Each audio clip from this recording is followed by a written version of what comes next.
brand new episode of the TraxionGG podcast. I'm your host for this one, Tom, and a special episode today as joining us is Jon Armstrong. Hi, Jon. How are you doing? Hello. Thanks for having me on, Tom. Really good to be here and excited to talk about all things. Absolutely, yeah. It's a pleasure to have you on, and nice to speak to you as well. So, for those who don't know, Jon is a actual junior WRC driver at the minute in real life, but was also formerly a WRC esports champion, and is also currently a game designer at Codemasters and worked on DiRT Rally 2.0. So we thought we'd have a little chat, discuss what you're up to at the minute in junior WRC, but also what your involvement was with DiRT Rally, and then also the parallels between rail rallying and virtual rallying.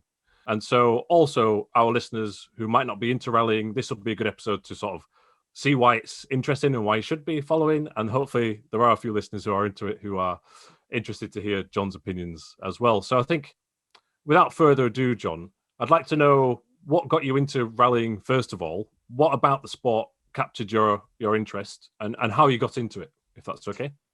Yeah, I got into it in quite a traditional way that anybody gets into anything, which is you're normally born into it in some capacity. My dad came from like a farming background, but he's probably like the first generation of my family that was into motorsport, and he was a mechanic by trade on lorries, but he also done mechanicking on rally cars at like local rallies around Ireland on the weekends.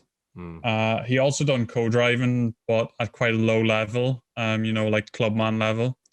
And then, basically I just grew up around rallying. I went to spectate rallies at a very young age. So that's all I can really remember is rallying. And whenever you're around it so much and you're around any kind of sport so much, you always think about wanting to give it a try, don't you? Like no matter if it's football or hockey, basketball, whatever, you always want to give it a go. Obviously, it's a bit more difficult in motorsport because it costs so much money. So I think driving wise, I actually did start off probably playing video games. I remember playing Colin McRae, the first one, whenever I was probably about 4 or 5 years old. So then I got like an engine go-kart. I know that's a weird way to say it, but it was like an off-road engine-powered go-kart, which was pretty cool and had like a roll bar on it and stuff. So yeah, it was actually so weird. Like it just looked like a go-kart that you drive on racing circuits, but it had like off-road tires on it and it had this roll bar. So we got that given to us by my dad's boss because his two sons, they both done go-karting. So we got that. So that's how I started driving, was driving this go-kart in fields around my uncle's farm. Then it progressed into cars. So we had old cars that... The expensive bit. Well, actually not. Like the old cars that no one wants anymore. The field MOTs. And no one wants them, so you pick them up for like 50 quid. So used to drive them around my uncle's farm too. Rolled a couple of those over the years as well. Oh, really? Yeah. So what do your family say when they see a car upside down and you've been driving it? They weren't too impressed, that's for sure. But yeah, it was a good way to get used to driving. I think, living in a rural part of Ireland where you've got plenty of room around, and my uncle's farm that I could drive cars on, it really made it accessible to learn how to drive in the first place. And then to actually get started in motorsport, there was these rally sprints in Ireland, which were quite cost effective. They weren't sanctioned by, Motorsport UK or Motorsport Ireland. They were, they were just arrive and drive. Yeah. And they still done checks like on your safety equipment, make sure you've got a roll cage and, your harnesses and bucket seats. And obviously you had to wear helmets and whatnot. So I started doing the junior category of that, which were 1.2 liter Corsas and Novas. Nice. Love So a good Nova. Yeah. Proper McDonald's car park cars. Yeah. But yeah, love a good Nova, and I seen plenty of Novas last week in Portugal. It seems like they have Right. they love all the classic Opels over there. So You don't see them much around here anymore, but yeah, there was no, certainly a good percentage of rally drivers through a certain area started out with the Novas, right? It's yeah, like a good baseline. yeah, brilliant little car. But they were very cheap to compete with in that rally sprint championship. You know, I think our car probably cost us $2.5 grand, which is still, you know, a lot of money, but it was achievable. And then each rally was quite cheap too. I think the entry fees were like 60, 70 pounds, and then you know you probably need 100 pounds worth of fuel. And then you know a set of tires could probably do you maybe two or three rally meetings.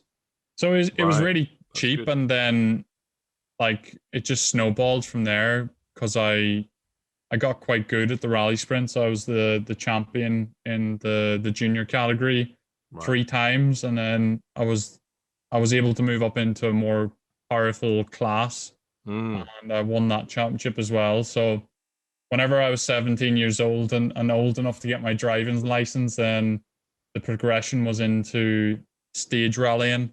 Yeah. So yeah, it just got way more expensive then, and Certainly does. but yeah, that's how I got into it. It was just I think like anyone gets into anything, it's what you're born into and brought up around, and then you make the choice whether.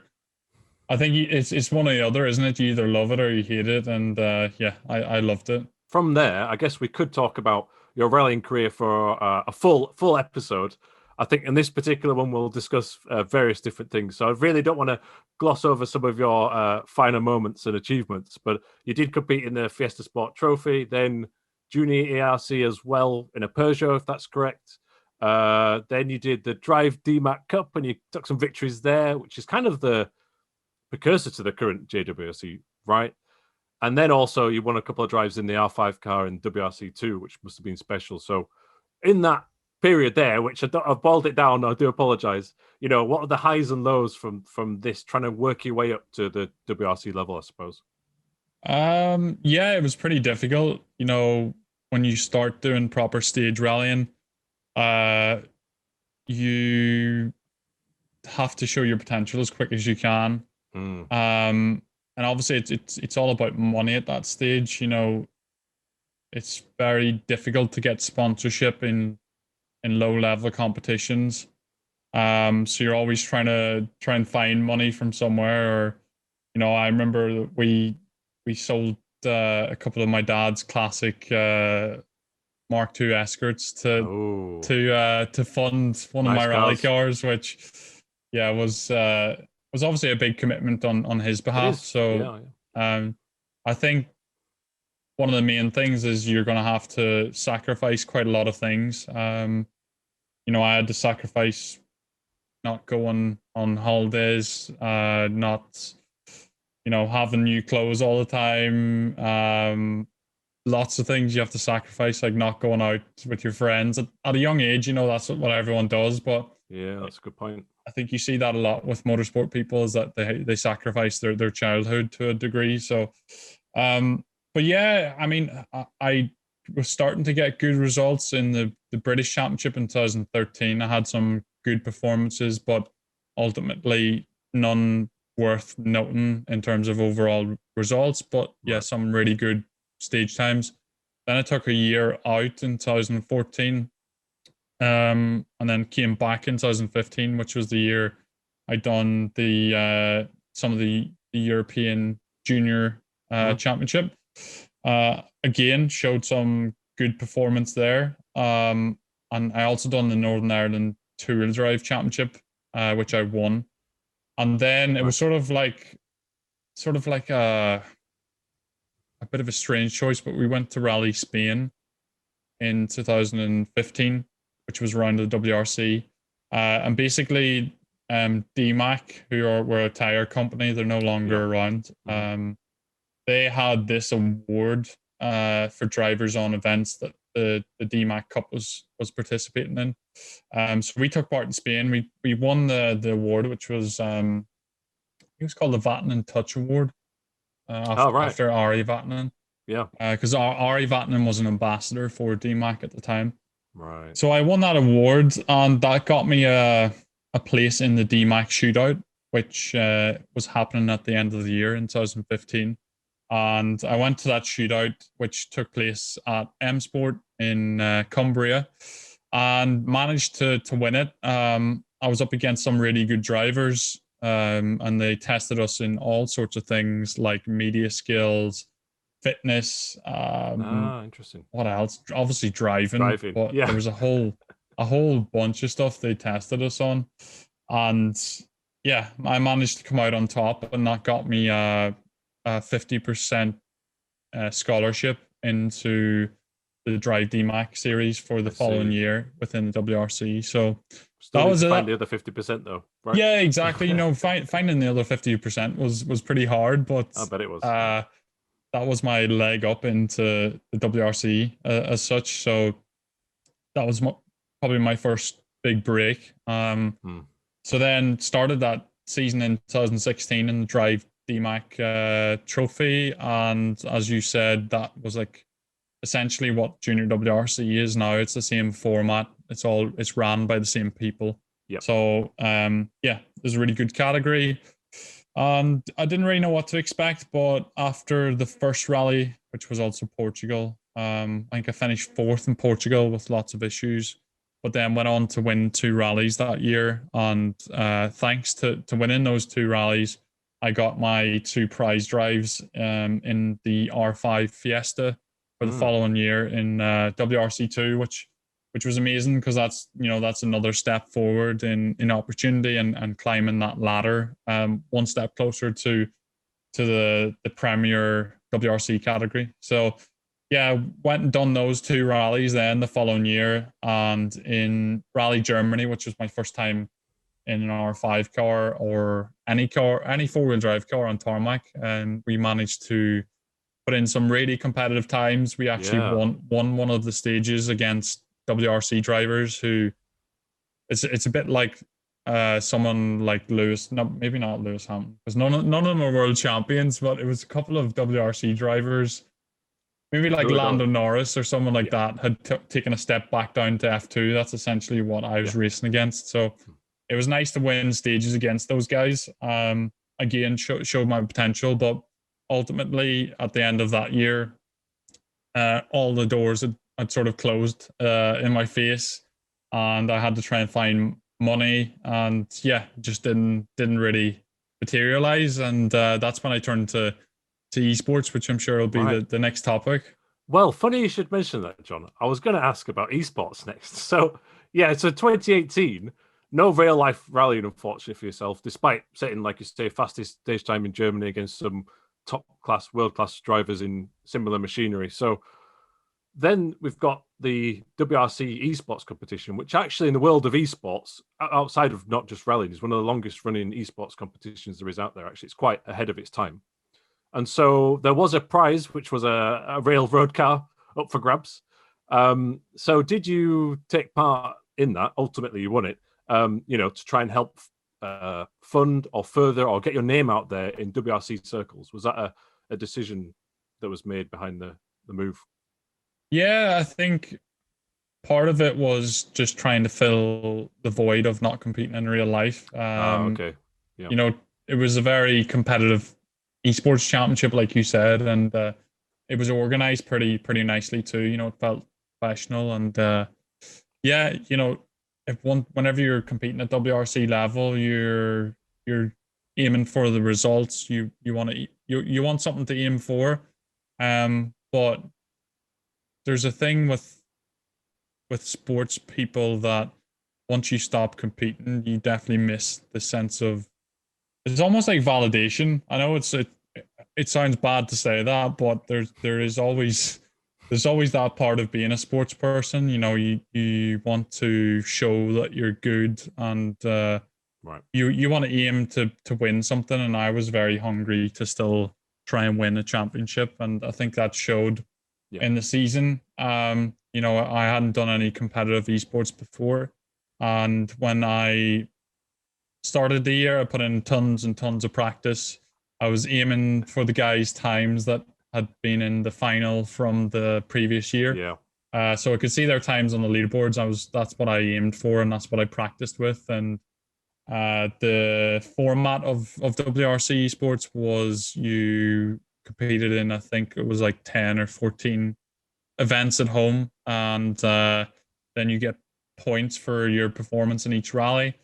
And then the top 8 on the points table go to a grand final, which in that season took place at the Rally Germany Service Park, which pretty ironic because a year previous I was there in an R5 car. So yeah, but I think I just put that at the side, just focused on the job. And like you said, there was a nice prize for winning the championship, which, to be honest, I didn't really know what I was going to do with that, because I know you can easily spend that money on one rally. So I think actually I was looking to just, you know, get it, see what I want to do with it, keep it, maybe invest it in something. I didn't really know, but for sure I knew I would probably spend some of it on rallying, but I didn't want to blow it all in one rally. Well, that's very sensible. So yeah, it was amazing to win that championship. You know, to be a world champion in anything is amazing, and you know, esports is growing and growing every year, and WRC esports is way more competitive than whenever I done it. Okay, there's still the same champions that I was trying to beat then, but there's some just same characters.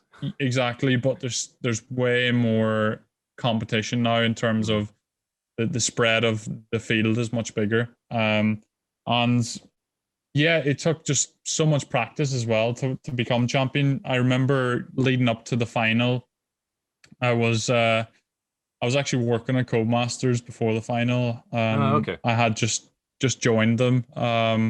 I remember I was like practicing in the morning before starting work. Then I would practice on my lunch break in Codemasters. I'm sure they won't mind me saying that now. Yeah, different game. Yeah, and I was practicing on my lunch break and then practicing after work too. And I think I was probably spend between 5 and probably about 5 hours a day, maybe 8 hours a day sometimes. So, and that was for about 2 or 3 weeks leading up to the final. But yeah, I really put in the effort that year, just because I didn't really know what the future held. I didn't know if I was going to do it the year after, so I put in as much effort as I could. And yeah, when we went to the final, I think my real world experience helped me a lot. I was able to gauge my speed throughout the whole event, and yeah, I think the pressure of having so many people there watching you and all the cameras, it didn't really faze me as much as it fazed the other guys. And that's a good point. Yeah, managed to come out as the winner, which was a surprise after I'd made a mistake on the stage, one of the last stages, and rolled, but managed to win it. And back to your early days there in the fields.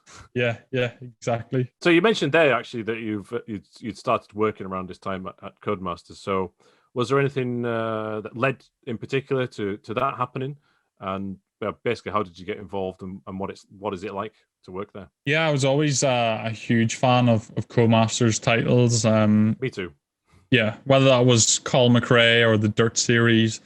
Also, the early grids, I played a lot of those too. But like I said, I wasn't even really big into circuit racing games, but the fact that I played the likes of Grid and Talker Race Driver just shows how good Codemasters games are. And yeah, it was sort of a long process to how I ended up in Codemasters. And I think the one person that made it all happen was Paul Coleman, who, of course, you'll know of, who's now I might know that person. Yeah, working for you guys. And yeah, he's very, very good with how he interacted with the community of DiRT, and you know, I was very passionate about what they were making, and whenever DiRT Rally came out, the first one, I was playing lots and lots of it, and giving my feedback, and you know, trying to communicate with the community, or the developers, should I say? Yeah. And of course Paul, and yeah, Paul was really, really good at communicating back, and we started to grow a bit of a relationship, and yeah, he brought me into the studio once to try and do some work with the physics guys. That was a day or one or 2 days. Then nothing really came of that. But then whenever Paul was leaving Codemasters, the opportunity came up for someone to join the team, not to replace Paul, but to bring rally knowledge that they felt was going to be missing whenever Paul left. And yeah, Paul just rang me up one day and said, think this opportunity is going to come up. Are you interested? And I said, yeah. I wasn't too sure in the first place. It sounds so funny saying it now, but like I had never really been away from Ireland before, like lived anywhere else, done anything else apart from at the time I was self-employed doing window tinting. So as you can imagine, slight career U-turn, but yeah,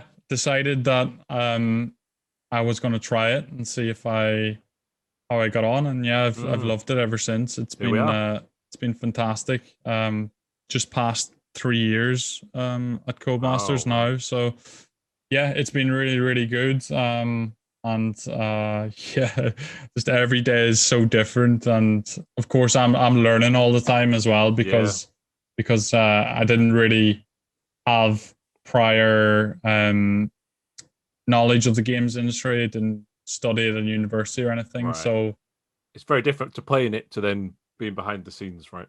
Yeah, 100%. Like it's totally different, and just the way the games industry is, you have to learn how it all works. And you know, whenever I first joined, I was like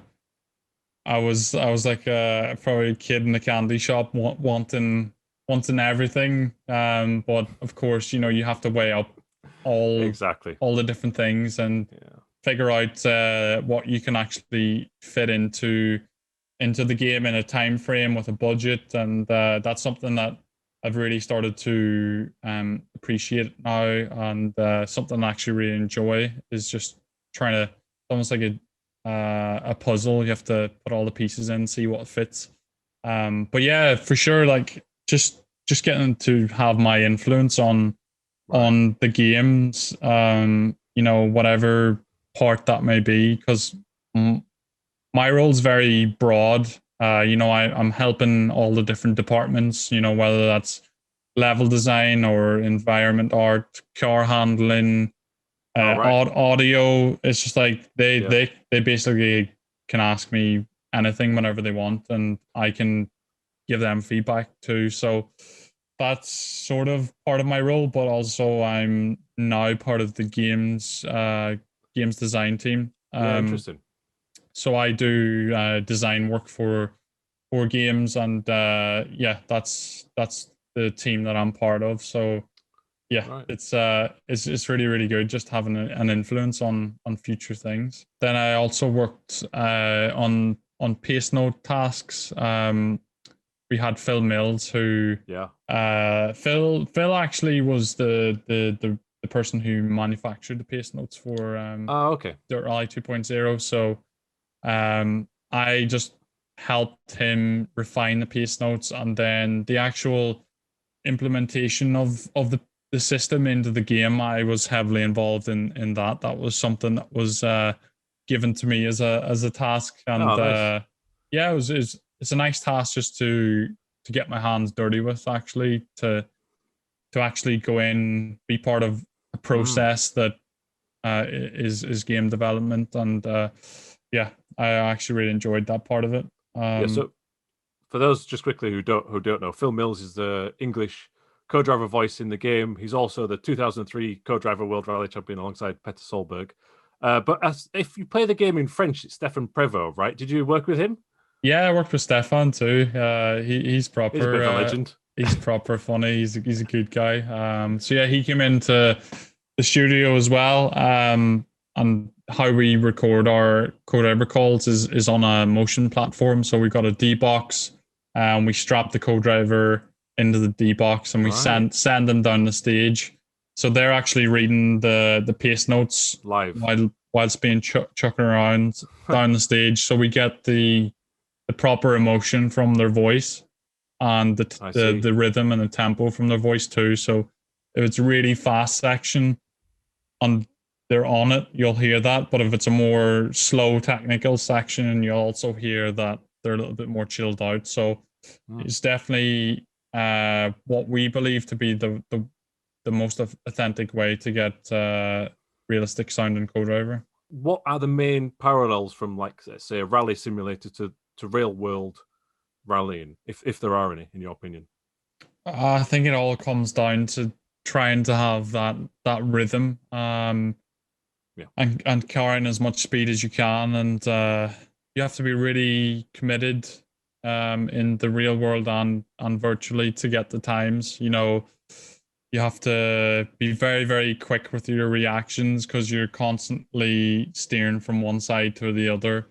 So yeah, it's just all about being fast, committed, consistent. I think one thing that I used, even though I knew the track inside out, I still used the co-driver as like almost like a trigger of when I should do something. Like I'll know when the co-driver says 6 right in this part of the track that I should be braking. So there's little things like that you probably still unconsciously use the co-driver for in esports. Trying to think what else. Obviously, the other main difference is probably the motion. You don't get the same movement on your seat on a simulator as you would in the car chassis. You get kicked around quite a lot more in real life. But of course you can use motion platforms, but they're still slightly different than what the sensation is you get in a real car. But of course we get all of our feedback through our steering wheels and our force feedback wheels. So yeah, it's very important that you set your wheel settings up perfect for you, because that's personal preference once again. But I've always found that there's a lot of time to be gained in playing around with your wheel settings. Right. And yeah, I think that's the same for all the top esports players. Is they'll mess around with their wheel settings just as much as they do with the car settings. The suspension. Right. Yeah. Oh, interesting. Interesting that you mentioned that. For the audio listeners, John's sat in what looks like, from where I can see, some sort of sim rig, if that's fair to say. Yeah, I'm sat in my... What's your go-to equipment for virtual rally driving? Yeah, well, mine's all Thrustmaster. Obviously, I'm a Thrustmaster ambassador. So yeah, I've got the TSXW Racer servo. I've got the R383 Sparker Rally rim, which is really nice because that's pretty much a direct replica of what you find on an R5 or even my Rally 4 car in the Junior WRC. Then I've got 2 TSS handbrakes. One is in sequential shifter mode, and the other's in the handbrake mode. So I absolutely love them. They're amazing. So especially one for the gears and one for the handbrake. Yeah, one for gears and one for handbrake, and that's pretty much the same setup as what I use in real life rallying. Yeah. So it's really nice just getting your sort of peripheral feeling correct with that setup. And then I've got the load cell pedals, which are still quite new in Thrustmaster's range, but such a massive upgrade over their older generation pedals. So love those as well. And then the rest of my setup is I've got the Playseat Sensation Pro Black Edition, which is a really nice seat. proper comfortable. Yeah, it's so good, and pretty realistic seating position for a rally car too. And yeah, the rest of my setup's quite simple actually. I use VR quite a lot too. Interesting. Yeah, I've got my headset's quite old now. It's the Rift CV1 Oculus. So yeah. But yeah, I like Does that help you VR. with looking into the corner apex? Yeah, exactly. So looking to the apex, it's really good. But also in rallying, because you're going sideways so much, it's really important to always be following the road with your eyes. So if you're coming around a corner and you're going sideways, you know, power sliding through it, it's always really important just to follow where the road is going. And that's something that's quite difficult to do with one single monitor, because if you're going sideways, you're facing the ditch rather than looking out the side window. But of course, you could have a triple screen setup, which would help with that. But I don't have the space for triple screen. That's always the thing with triple screens. It's like what everyone wants, but it's not possible because I'm already taking up over half of my girlfriend's spare bedroom. So wow, we'll have to leave some of it. Girlfriend. Yeah, she's very good. Nice, that's cool. Well, also what I can see is you're wearing a T-shirt that says Codemasters DiRT Rally Team. So I suppose we better talk about that, because that's the big thing at the minute. Yeah, so like you said, everyone in the Junior WRC uses identical Ford Fiesta Rally 4s, which are manufactured by M Sport Poland. And M Sport Poland actually they run/maintain all the cars on the event as well. So it's a complete level playing field. We all have the same level of support. We're all run by the same team effectively. So the only difference is what setup we put into the car and the drivers, which is fantastic, because you know there's no doubt in your mind then that, oh, it's the car, or you know they've got something different than I have. There's no doubt in your mind. You get to the end of a stage and you've lost 30 seconds, then that's on you. And in the other hand, if you get to the end of the stage and you've beaten everyone by 20 seconds, and it's a nice feeling. So it's just fantastic to compete in that championship. It's really great, because we just have to turn up and drive, where if you tried to do WRC 3, that's where you'd have to manually organize the transport of the car and the team to the event and make sure everyone's got everything sorted out paperwork wise, and we don't have to worry about that. So yeah, it's really nice. And yeah, the car itself, it's actually less than 1 liter. It's like 900 something liters.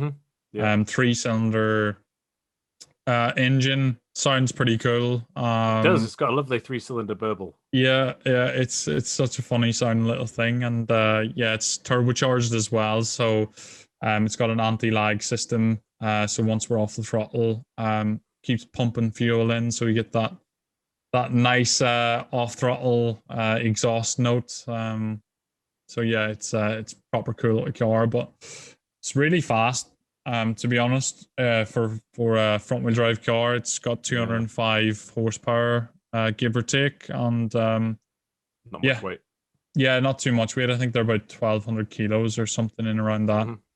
So it's actually really fast for a front wheel drive car, and especially on tarmac. When you get it, up and going, stretch its legs in the faster corners, it's amazing, and really fun to drive. It's got a normal, well, I say normal, but it's got a sequential gearbox with a flat cut shift. So we're just going flat on throttle, and we pull back to go up a gear and push forward to go down a gear. And it's got a hydraulic handbrake too.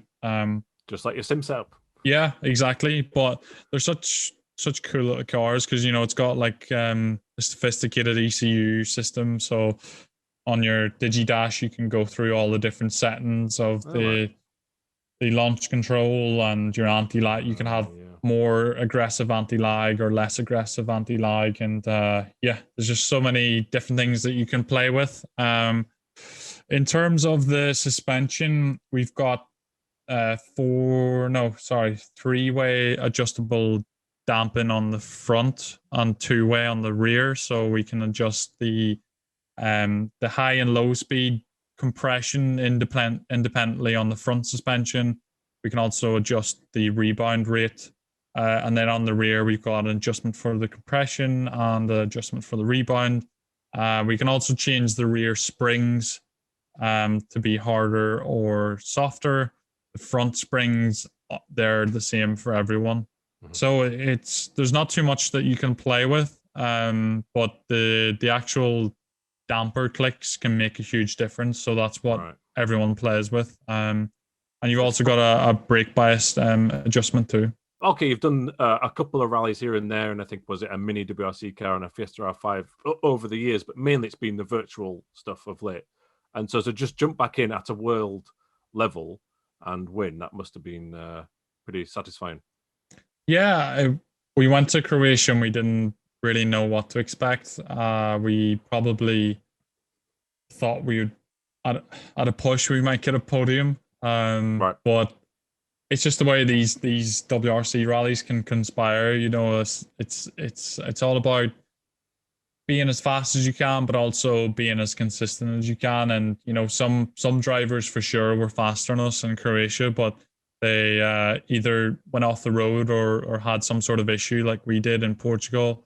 So you have to try and stay out of trouble, and we stayed out of trouble in Croatia, and we were also, you know, fast when we needed to be, and we beat the people around us that we needed to beat to achieve that win. But it was a fantastic feeling to come into the first round of the championship and win it. Like you said, having been away from that level of rallying for quite a while now, and yeah, for sure, you know, it's quite easy to get some self-doubt and not know if you're still capable of doing that. But for sure, in Croatia and also in Portugal, we've shown that we can compete at that level. In Portugal, on gravel against a lot of Scandinavian drivers who really like gravel events, we didn't know what to expect. So to be fastest on the first day and to be leading by 36 seconds was a big shock. But we were just focused on ourselves. We were trying to do the best that we could do, but we weren't doing anything stupid. And yeah, it just seemed to really work. And we built up a 36-second lead. Then we got struck with a bit of bad luck, which was a puncture, and yeah, that dropped us down the order. Then on Saturday we tried to do a smarter day in terms of pace. You know, try to look after the car, because Portugal's one of the roughest rallies on the calendar. To give you an idea, it's already rough. You know, when we do our recce and we drive through and make our pace notes, it's already rough then. But, you know, there's 40 cars that go through the stage before us that destroy it, you know, churn up the gravel and rip out the rocks underneath. And you get down to the bedrock in places, which, of course, you don't move bedrock. It's stuck into the ground, and that can be really damaging to your tires in the car, especially the little Rally 4 cars. Yeah, well, that's it. You know, they're only little cars at the end of the day. Of course, they've got, you can set the ride height really high. You can you know, the suspension is pretty durable, and you can obviously set the suspension to be quite soft. But for sure, it's just a very tough rally on those cars, and you have to be smart and try to stay out of trouble. But yeah, okay, we got two punctures, one on Friday, one on Saturday, which, to be honest, it's something you can try and avoid, but you could go absolutely flat out and not get a puncture, and you could go to 80% and still get a puncture. So it's a very difficult balance to strike. But then yeah, on Saturday we got pretty much the whole day done. We had one long stage to do. And about a kilometer after the start of that stage, we just lost pretty much all power from the engine. We pulled over. We rang the engineer. We didn't really know what the issue was. Initially, they thought it was a turbocharger, so we thought, even though we had to retire from that leg of the rally, we thought if we get the car back to service, it'd just be a case of change the turbo, start the next day. We could have still got 4th position with our stage 1 points, which would have been quite good. But when the car got back to service that night, the mechanics found that it was a terminal engine issue that had happened. And there's not too much we can do about that, unfortunately. These things happen as motorsport. You can have mechanical issues. So we just have to hope for better luck on the next one. Yeah. Speaking of which, we're nearing the end of our time together. It's been a fascinating chat, but I guess what's next for you? Still busy at work at Codemasters, working on whatever's coming, and I guess the next round of JWRC is in July in Estonia. So you're looking forward to that one? Yeah, we're really busy, like you said, in work. Can't touch upon it too much, but no, I wasn't. We're pretty busy, so work's going really well, and it's exciting. So looking forward to the future there. But for sure, looking forward to Rally Estonia too. It's going to be probably my biggest challenge of the year, because Rally Estonia was a round of the junior championship last year, and some of the same drivers have returned this year. Yep. So there's going to be some good knowledge, and it's quite hard to keep up with drivers who've had previous knowledge of stages. And it's going to be a big challenge. Not to say we can't keep up with them. If we get into a good rhythm again, like we did in Portugal, and we've got good confidence, then we probably won't be that far away. I think probably my strategy is going to be similar to Croatia, of just see where we are at the end of day one, and try and capitalize on any mistakes that other people have. We don't have a huge testing budget either, whereas some of the other drivers have their own personal Rally 4 cars to test with and do test rallies. So we're up against it, but we've shown that we can, even with less seat time than our rivals, we can put it up against them. So we're just going to go there and try and do what we've been doing. Hopefully we can get a good result at the end of it. Yeah, well, I wish you all the best. I'm sure all of our listeners do, and the entire Traxion team does, and certainly we'll be watching on WRC.com. So if anyone's listening, that's where you can follow Jon's exploits and Phil's exploits in the WRC this year. I guess anything else you would like to plug? I mean, play Dirt Rally and buy some Thrustmaster tools, right?